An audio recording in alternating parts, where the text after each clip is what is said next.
Okay. Okay, yeah. So yes, I have some questions. So, welcome in the Norwegian home. Yeah, thank you a lot. So I have some question about my interview for my video about the electric car in Norway. My first question is, it's a well-known fact that in Norway you have a lot of fossil resources like petrol and gas, but since 5 years, the Norway began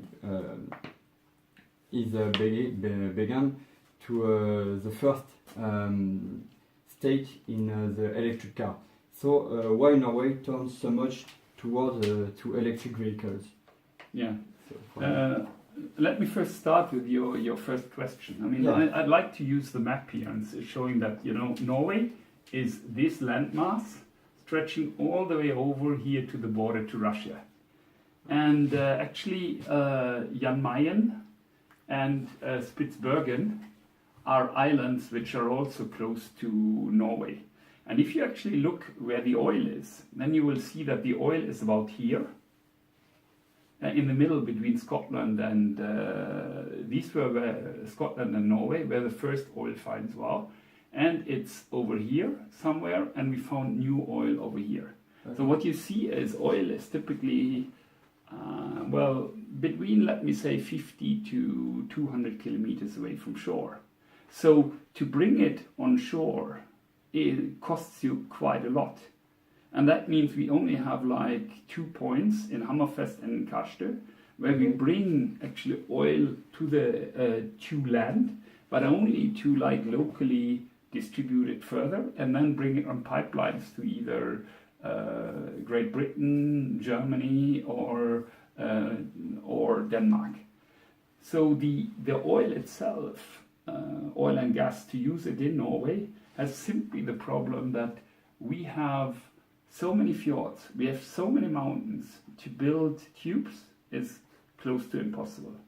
And thus Norway has grown up from the very beginning by having lots of water, lots of waterfalls, already electricity construction since back in 1910 and 1920. So the big industrialization of energy came around 1930 up to 1950, where one really then used electricity from the fjords, from the waterfalls to get out. So that's the background of why electricity and not oil. Okay. And then comes the problem of air pollution. I mean, you've been now a bit around in Norway and seen how beautiful the country is. Yeah, of course. And of course, if you ask a Norwegian, then he says, oh, of course we have oil and gas, but oil and gas are limited. So we do the best out of it. Then what is even more important is fishing. I mean, the landmass of Norway, as compared to the sea mass of Norway, the sea area is actually 7 times as big as the land area. So the potential for fishing is like 7 times as big as the potential for the bit of oil and gas. Okay. And that is the reason why we have now the big discussion here around the Lofot Islands of whether we should go for oil or whether we should ensure to leave the oil there and rather let the fish grow, because the fish is important for both natural resources but also for tourists. And that is then the third point, and say that after oil, fish, we have tourists. Okay. And so when tourists, it also means we have to preserve our nature. And what we've seen is that the challenge from cars were pollution. Here in Oslo, we had so much air pollution simply because we are in a valley and we have this inverse climate layers or atmospheric layers, which then keeps the dust inside. And so we found out that, well, cars with the stubs in winter, when you have snow and ice, you are allowed to drive with the stubs, make a lot of dust. Yeah. And so the electrification actually came to one point that we've seen that, okay, we need to preserve our environment. And to preserve our environment simply means we have to cut down CO2 on a dramatic way. And if the car like contributes, I think in Oslo it's about half of the city. Not really if you take the warming, the house warming out, but then it's about half of the CO2 comes from cars. So the one and only chance to get it down is to turn the whole transportation industry to become more green, and also then has the effect for better air pollution. Okay. And since the last 5 years, do you see some changement in the air atmosphere with the increase of electric vehicles, or not for the moment? There are some studies, but the studies aren't completely clear. And the reason for that is we have at the same time we have reduced the speed to drive in winter times into Oslo. Okay. And that means if you need to drive, if you were allowed to drive like 80 into the city previously, now in winter it's 60. Okay. Now there's a dramatic effect if you drive 60 or 80 in terms of dust production. And these effects are like overlaying the distribution of dust. But clearly when it comes to the global measurements as done by the Norwegian Institute for Air Pollution, NILU, they say yes. Air quality has getting better, and of course it's not only about air quality, but it's also about CO2. And there, Norway has reduced, like last year, the CO2 from car emissions by 17%, 17%, which is as compared to any other country. Where in Germany it goes up like 5%, in France I think it's about 0 or slightly positive. So 17% down is extremely good, and Norway actually reaches the ambition for climate neutrality when it comes to the car industry already before 2030. So then, and that's the reason why now Norway looks into what are the other emissions of CO2. And they know, like in a city like Oslo, 25% of remaining CO2 comes actually from construction work. So now the big story is of how can we electrify all the construction work. Okay, I see. Just wait. It's okay. So I saw on some many websites that you have many benefits to drive an electric car in Oslo and in Norway. Can you say to us what is this benefit? Yeah, I think the main benefit has been two things. First one is every bigger town like Oslo, Bergen, Trondheim have tax when you go into the city. And these taxes have now increased. Last year they were about €3 in Oslo. This year it's €5. So every time you set yourself into a petrol-driven car, you go into the city, it costs you €5. That's point one. So the electric car was exempt. Now from next year we will introduce, let's say, €1 for driving with a car, because we still see the problem of traffic queues, parking places, and so on. The second biggest point was the point on being allowed to use the bus lanes. And these two things, A, you don't have to pay when you drive into the city. Second, you can use the bus lanes, who are the most important drivers. There were also other things that, like the third thing, Oslo was and other villages, cities were very good in installing charging places, and they had free parking for electrical cars. But the first two, being the no tax when coming in, second being the usage of the bus lanes, was good. Of course, Norway then had a goal and said that, well, when we have reached 70,000 electric cars, which for Norway is already quite a good number, then we will reduce the goodies for the electric cars. Yeah, okay.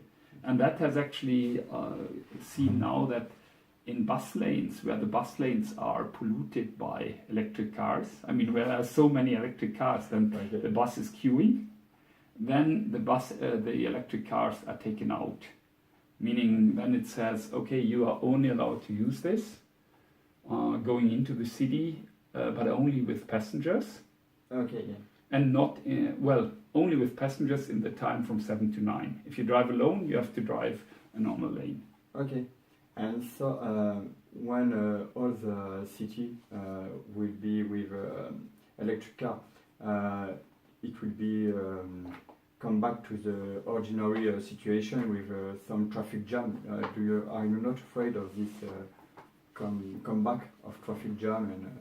And yes, the story of the traffic jam remains, remains the same problem after all. And what the Council of Oslo has said is that they say all growth in traffic has to come by public transport and by bikes. So there is now an introduction of we have already the city bikes, but now there's an introduction of electrical city bikes to actually extend the reach of how people can come into the city and to think about what we call cycling highways. Okay. How can I make cycling roads which are fast and reach directly to the city? Okay. And that's simply because as you say, with all the electric cars coming up, the traffic jam problem isn't solved. Yeah, okay. So, to keep in the subject, how, in your opinion, in the space of the last 5 years, has Norway become the leader in this field, the leader of the electric vehicle in the world? It was quite amazing for me, but I think it's part of the Norwegian society, or let me say the Nordic society. And in the Nordic society, I really mean Denmark, Norway, Sweden, Finland, and what we call the Baltics, because as you see, it's basically one area. Yeah. And it's an area which has about the same challenges, and that means long distances. You need good communication, and that's the reason why mobile communication, the GSM standard, has been this Nordic standard. I mean, the GSM standard comes from Norway, but then the companies pushing it forward were Ericsson from Sweden and Nokia from Finland. And when you look at PHP coming from Denmark, you look at Spotify coming from Estonia, then you really see that most of these things comes from the Nordic. And the story behind is very easy. The Nordic societal model is a model of agreement, meaning the society is so small, you can discuss with each other. And this discussion process takes time, but once you reach agreement, then it's very fast in bringing it through. And that is what is now happening on the electrification, that everyone sees that we had a change in average temperature here on about 2-3 degrees already. Here in Svalbard, Spitsbergen, we had a change of 6 degrees last winter. 6 degrees plus, more than the normal winter. And of course, and that is what all the climate people say, that the changes will first appear in the Arctic. So the effect of climate change is naturally something which is very, very important for Norway. And that means the whole society thinks then, okay, we have to change. And then both government and private people, of course, we have a welfare, meaning that the first electrical car which came were the pretty expensive cars. Like we are number 2 in world sales of Teslas after California. And thus the question has always been, how can we bring cheap electric cars out? Now we had 2 own producers of electric cars. You probably haven't seen them because they are like 5 years ago. It was I can't recall the names. We have to look them up afterwards. Okay. Because they were pretty much looking like awful. Because they were, I would say they were boxes, but they were electric. Okay. And the reason is simply that due to the electricity which we have, the electricity prices are cheap in Norway. Okay. And that means you basically, I mean, I can say that we have, we will go out afterwards, we have a Nissan Leaf, and that car, I don't see it in my electricity consumption in the home, that I have an electric car being charged. So it's simply with all the other, with the heat pump and the warming which we need in the house and all the other things which consume energy, the car is just like almost nothing. Okay, it's amazing. Okay. So yes, you have an electric car, but since when? We bought an electric car 3 years ago. Okay. And the reason for... Yes, that's my question. Yeah. The reason was quite... we had thought of an electric car all the time. But then, well, to put it this way, what should I do with the old car? Yeah. Should I throw it away and just only have an electric car? And then we got an offer from a neighbor who wanted a car with more reach. And then she said, I have my old electric car, which is actually already 3 years old. Okay. And you can have it for, what was it at that time, 13,000 euros. And then I said, okay, for 13,000 euros, I'll take the electric car. And then the story was, of course, then I need to install a charger at home because I don't want to hassle around with having a normal contact, but I want to have a proper car charger. Okay, yeah. To put it in control. So that was the story for us. Okay, yes, question. Okay, and so yes.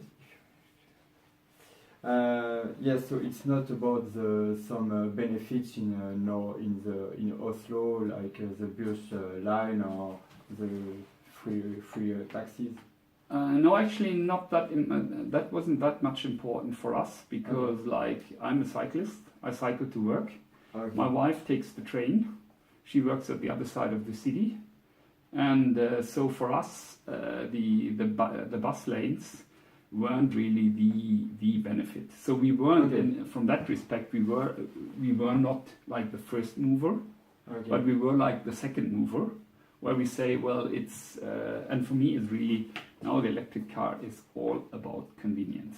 Okay, so if one day the state decide to stop the benefits, it don't change your mind about the electric car. You always have an electric car. Oh, definitely, it will definitely not change. There is a very good saying of I don't know who was that. One of the people here in research who once said, "Look, if we would have started with electric cars, and everyone would have an electric car, and then someone introduces a petrol car."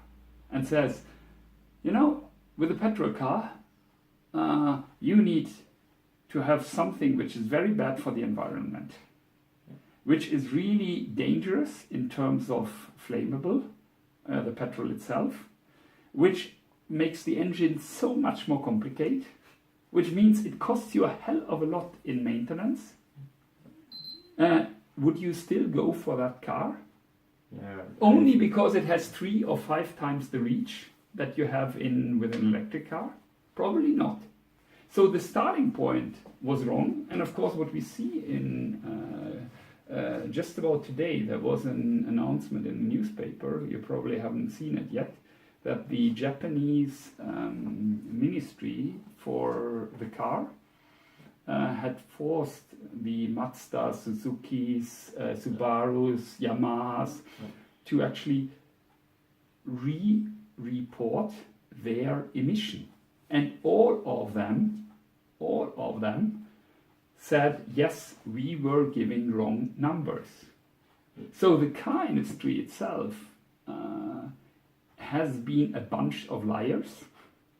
And for me, as being someone who likes to cycle, it has never been a question.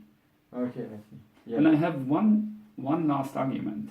When my electric car goes to service, Yeah. I asked I had the service, I got the car back, and I asked the guy, how much is it? And he said 80 euros. I said, what? 80 euros? When I bring my normal car to a service, it costs me at least 350 euros. Okay. Right? Yeah. And there's always something. And then he said, yes, but in electric cars, the brakes, you don't basically need them because the engine recuperates. Yeah. Okay. Right? Yeah. There are no complicated parts. It's an electric engine which goes to the suspension, and that's it. So the construction of an electric car is so damn simple that the whole maintenance costs, and we go out and show afterwards, are so cheap. Okay, I see. That's a good point. So another question, but you also answered to it. In the future, we will not regret the thermal engine with the thermal car. I think now we had a test of driving from Oslo to Trondheim and back with both Nissan and one of the new models from China. Okay. And they made it in, I can't remember, in 13 hours, back and forth, 1,000 kilometers, with the tanking stops, the quick charging stops. So it was no problem at all. Okay. And friendly speaking, no, I'm sure. The big question is, what do we do with the heavy loads? Like with the trucks of 10 tons, 20 tons, because the weight of the batteries, it doesn't really fit. Okay, I see. But for the moment, it's really practical in the big city because you have some point of charge. But is it the same point of view in some little town in Norway, or just for the big city like Bergen, Trondheim, and Oslo? Basically, what you see now is that every petrol station, doesn't matter where you go, has a quick charger. Okay. And every household has anyway electricity out there.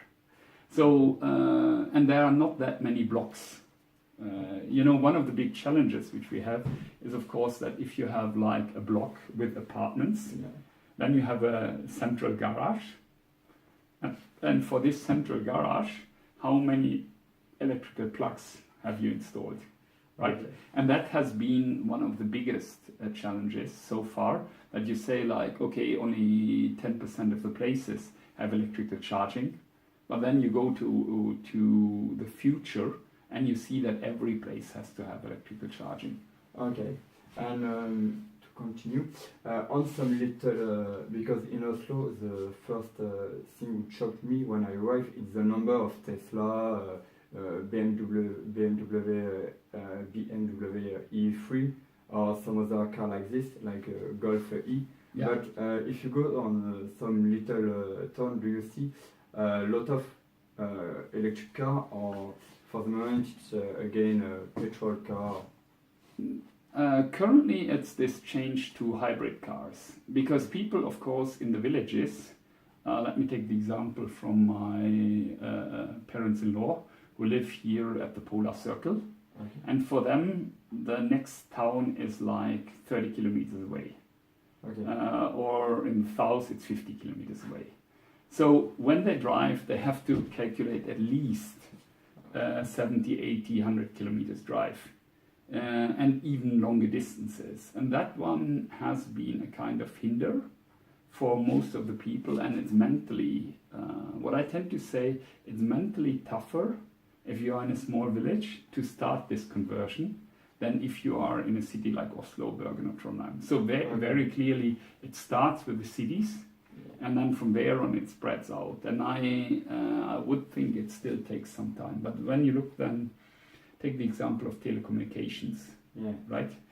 We built 4G, 5G networks, first in the dense area, and then we spread them out along the roads, and then we spread them out to each and all the villages. So it's very similar in terms of mobile network rollout with electrical car rollout. Okay, I see. Just check. Yeah, it's okay. Yes, this point it's okay. But for the grid, at one moment maybe there is an overloading for the transportation and distribution grid. Do you not? Are you not afraid of this point? Afraid or not afraid? Let me give you a good example. Yes, of course. The introduction of let's say renewable energy, being it wind or solar or whatever, gives a big charge on the grid. And we have here an island called Vala, a series of islands in the southeast of Norway, almost to the border of Sweden, where they actually see this phenomena where they say that on Friday afternoon, everyone drives out with a car, parks it, puts the power connector on, goes over with a boat to an island, switches on electricity to warm up the house. And what we've seen is basically by 2019, 2020, the local electricity grid will collapse. Simply because the double of charging the car plus warming the house is too much for the grid lines to the island and to these places. So yes, there is a lot of discussion on energy management, but to give you the other way around is that Norway in principle has the capability to have a big energy storage because we have so many fjords with lakes where we easily can like gigawatts of energy which we can store there. And the specific example which I want to get out is, yes, we have here in the south where they have this problem, we have a company which simply has concentrated on how can we make energy solutions which actually use the energy and distribute it to other places. Okay. I read a report from Germany which actually says that in the spring this year, in the first half year, on 76 days, the wind power production needed to be reduced because there was too much energy in a certain period on that day. I'm not talking about the whole day, but I'm talking about some hours, time segments in that day. Now, the year has 365 days. From 180 days, on 70 days, which is almost 1/3 of the time, you had to control this electricity. So yes, we have a big challenge with all our electricity networks to think new, to think about how to store energy, being it in water, in water pumps, being it in heat, being it in some other mechanism. And what we think in Norway, what is going to happen, is that we are pushing towards hydrogen.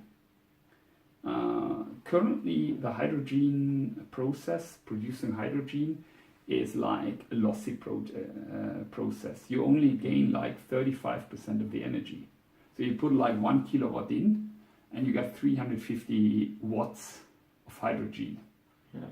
And that is really wasting energy. But I think these processes, if you do more research, will easily increase. I mean, what you see with the car battery, now all the new cars have a range of 300 up to 500 kilometers. Okay. So even the Golf, I mean, okay, the Golf is still like 1.5 second generation, is now up to 250 kilometers. And so it's not any longer the question of reach.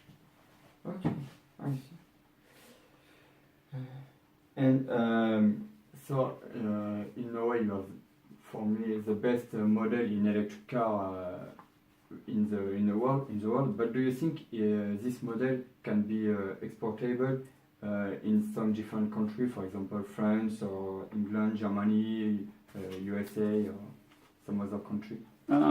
I think it's a model which is really easy to scale. What I have seen is like, I never understood why, for example, Spain doesn't have more solar panels.